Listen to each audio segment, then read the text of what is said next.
I'm Melinda Bain, and today we are squaring off with Mark Vandervoort, newly elected president of CUPE Local 543.1. What is your background? In the mid-90s, I started as a health and safety rep with the City of Windsor. I spent a small time, segment of time in the Human Resources Department. I didn't care for it, so I went back into the union. I've had many roles with the union over the years. I am now currently the Health and Safety Coordinator for the entire local 543. I've been on the executive board. I've had several positions. I was the member at large, recording secretary and first vice president, and now I'm newly elected president.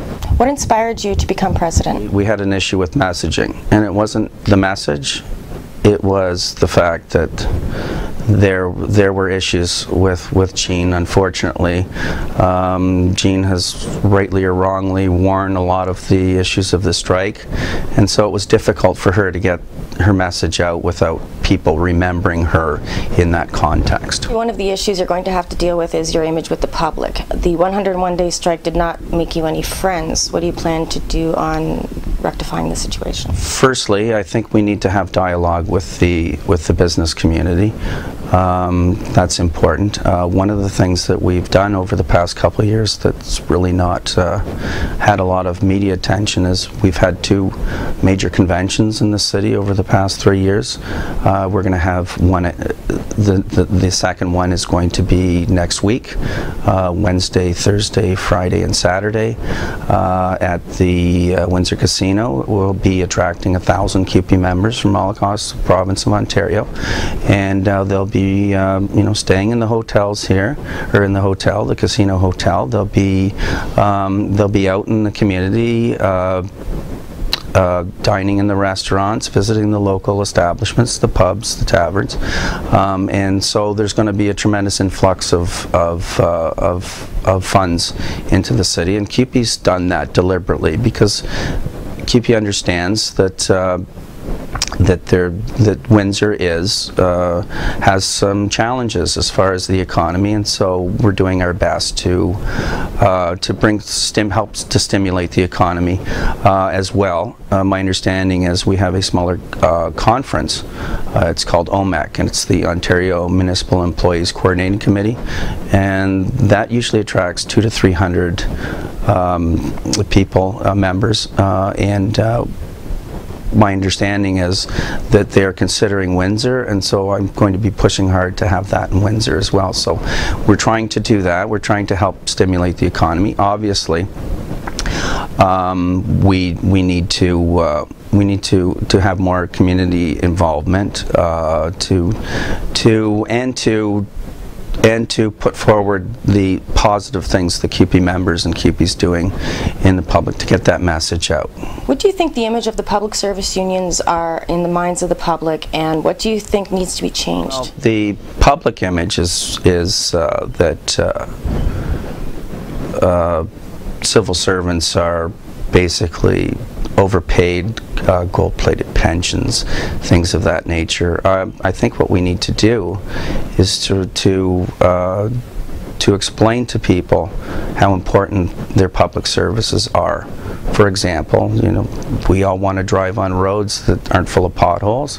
We all want to flush our toilets and expect that everything's going to go down without a problem, and that wherever it gets to by the end of the time, when it's in the environment, that it's cleaned, so that we're not harming the environment. People want parks. We have beautiful parks in this city. That's one thing that, because I know a lot of people that visit the city, CUPE members and non-CUPE members, and they are absolutely taken aback by how beautiful our parks are. And those are the kind of things that we have to identify, that public service members are the people that are actually giving you those services, and we do it with a great sense of pride, and we do it with a great sense of professionalism and dedication. seems that during your labor dispute you did not have much support from other unions. Do you think any of that was blowback from previous activity? It wouldn't be totally fair to say that we had no support from unions. I think individual members of different unions may have not supported us, and you know, there's always a balance between an individual's rights and their you know, their desire to be part of the collective and to remain true to that. And again, that's part of democracy. I mean, everyone has a right to their own opinion, right? One of the first issues I'm sure you're going to have to deal with the city is the fact that your contract expires at the end of the year. What is your game plan in this matter? Well, the first thing we need to do is consult our members. CUPE is a democratic organization again. I'm merely the spokesperson for the union. I have really no more say than any other member has, and we need to consult our local first, our members, to make sure that we know what their expectations are in bargaining and what issues they want to see. The second thing is, you know, then to develop a list of proposals and exchange them with the city. That happens third Friday in September. The third Friday in October, we start bargaining in earnest. One thing I really would and I'm going to do everything possible to do and would like to see, is that there's no bargaining in the media.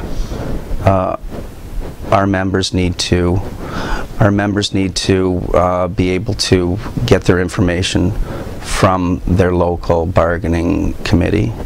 There are obviously there are issues. The Labor Relations Act states that, you know, bargaining should be done between the two parties and not outside. So we expect that that's what we're going to do, and we also expect that our employer will be respectful of that as well. What do you think the main issues will be between CUPE and the city? We're not really sure right now. I mean, until the proposals are exchanged, we won't have a real idea about what that might be. I wouldn't like to prejudice the negotiations by saying anything right now, but soon enough it will come out. There is some talk around the city that the union may be locked out at the end of the year if a quick settlement is not reached.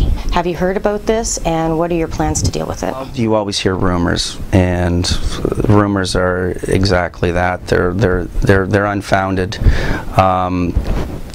Obviously, the employer does have an option in the legislation to lock out the workers if indeed they wish to. I don't expect that's going to happen, and I certainly hope that's not going to happen. I mean, the whole idea of collective bargaining is to come to a mutual agreement that's satisfactory to all the stakeholders. So the employees, the employer, and of course the taxpayers. With that in mind, you know, if you look at the pattern of bargaining, most contracts are resolved without a work stoppage, and I don't think anybody wants a work stoppage. So, considering how much money union members lost during the 101-day strike, do you think your members are ready to strike again if a settlement cannot be reached? You know what? I honestly can't tell you. I mean, it's these situations are issue driven, and I mean, if something were to come up where the members felt the need to do that, that's the members' choice. But I really can't say. I mean, like I said, it's very situational.